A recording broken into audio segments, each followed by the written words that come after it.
Good afternoon. I was just calling really to let you know that I studied over in England, county government. We studied the national healthcare system, and this whole thing going on with the VA, welcome to Obamacare 20 years from now. People forget that the VA hospitals is Obamacare. It's government-run healthcare. That's exactly right. And that's what we're going to see, 20, 30 years from now in England. Do you remember the movie Born on the 4th of July? Yes. About what was done to the veterans when they came home from Vietnam, the sad state of hospitals, the lack of care, the filth, the rats, the drug dealing.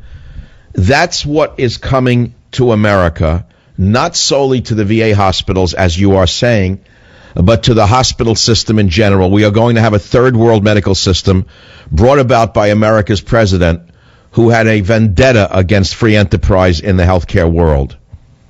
Yes, and in England it took about 50 years for about 90% of the country to become under the socialized medicine when it was about equal before then. So it's going to take a while, but that's what we are going to have here, a socialized medical system with... Well, I've said for months that Obama wants a single-payer system. He wants government control over every drug. He wants government control over every device. And he wants a control over every medical graduate and every medical school. In other words, he wants a centralized Soviet-style medical system. When the rest of the world is going free market, when the rest of the world is decentralizing, this man is stuck in the 60s. He cannot help it.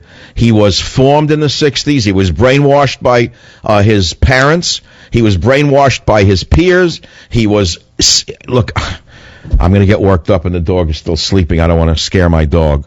The fact is the dog is still enjoying the show. He's sleeping peacefully next to me, which is the sign of a good show. I guess he'd rather I talk about gluten and nightshades than about Obama because they're less toxic.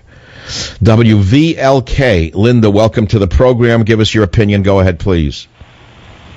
Yes, I'm a Kentucky resident, and I just wanted to kind of interject a perspective on their recent election.